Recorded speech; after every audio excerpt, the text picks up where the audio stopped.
Ketika New Mind mendapatkan mandatnya, 1 tahun kemudian diputuskan sebuah kebijakan tingkat dunia, yaitu dalam negeri Indonesia, emas menjadi alat tukar sejajar dengan alat bayar rupiah. Emas bisa ditransaksikan sebagai alat tukar selain alat bayar rupiah. Itu semua resmi disahkan. E-Gold adalah transaksi berbasis fisik emas dan digital dengan menyediakan 10.000 ATM Gold dalam 3 tahun di seluruh Indonesia. Dengan adanya ATM Gold, semua orang kalau memerlukan fisik emasnya bisa dalam 24 jam melakukannya. Kemudian, transaksi antar negara dengan Indonesia akan menggunakan emas sebagai alat tukarnya 3 tahun kemudian setelah kebijakan nasional itu dijalankan. Diharapkan dalam 3 tahun setelah hal ini, semua di regional ASEAN, e-Gold menjadi alat tukar resmi antar negara ASEAN dan negara Selatan Pasifik. Dalam 5 tahun, seluruh tambang emas Indonesia menjadi underlying emas fisik e-Gold. Semua ini sesuai dengan pasal 33 Undang-Undang 45 bahwa kekayaan alam milik rakyat 100% dan menjadi base transaksi 24 negara, negara ASEAN dan negara Selatan Pasifik, dari ujung Burma sampai Guam. Kemudian masuk ke seluruh negara di dunia yang berpenduduk mayoritas Islam dan negara yang kuat pendanaan syariah seperti Inggris dan Uni Eropa dalam 5 tahun setelahnya. Maka dalam 15 tahun setelah kebijakan diterbitkan, ditargetkan 50% transaksi dunia menggunakan e-Gold.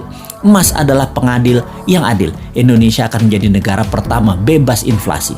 Kemudian diikuti negara-negara regional dan dalam 15 tahun 50% dunia bergabung dalam dunia tanpa inflasi. Harga emas akan dibuat diam, tidak bergerak, tidak di-floating lagi berdasarkan demand dan supply agar oligar dan globalis tidak bisa bermain harga. Harga emas akan diam, dipatok diam. 1 gram emas sama dengan 1 juta rupiah. Sisa dunia menyesuaikan harga tersebut. Sejak saat itu, harga di dunia dimanapun atas barang yang sama adalah sama. Sungguh, kita memerlukan konsep bernegara yang sontoloyo untuk membuat Indonesia menjadi negara superpower. Kita tidak butuh populis, tidak butuh diliput kegiatan kecil-kecil. Kita butuh gerakan besar yang berani. Seberani pejuang kemerdekaan tahun 45 ketika mereka ditangkap dan dieksekusi sekutu, juga dieksekusi Belanda. Mata mereka tidak terpejam, wajah mereka tenang, tidak menunjukkan ketakutan atau kemarahan. Wajah mereka seperti diliputi cahaya. Itu kesaksian banyak para tentara asing yang bertempur melawan kesatria bambu kuning tersebut. Semua itu membuat mereka ragu perjuangan mereka, para tentara sekutu dan Belanda itu. Karena di bawah sadar mereka tahu, kesatria bambu kuning ini dibela alam, diberkahi Allah, Tuhan semesta alam. Karena itu, mereka segera sadar dan mundur. Segitu besar pengaruhnya bahwa keyakinan membawa kebenaran hakiki oleh pejuang kita di tahun 45 bisa memerdekakan bangsa yang besar milik dunia ini. Saat ini pun Nusantara memiliki pejuang-pejuang itu. Nusantara sudah masanya bergerak. Wahai para pemuda, Anda bersiap berjuang dengan berani, berjiwa tenang karena tahu ini semua perjuangan untuk Indonesia menjadi pengadil dunia teradil untuk membuat dunia ke depan damai selama 1000 tahun.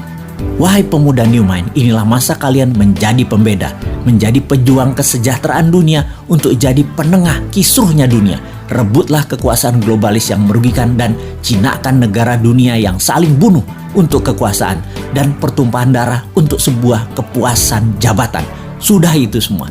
Sebar terus pemahaman New Mind yang bisa membuat Indonesia menjadi negara superpower segera. Diawali dengan menjadikan emas sebagai alat tukar dunia. Untuk menjadikan emas alat tukar nasional, segera akan kita menangkan dengan mendapatkan mandat sesegera mungkin.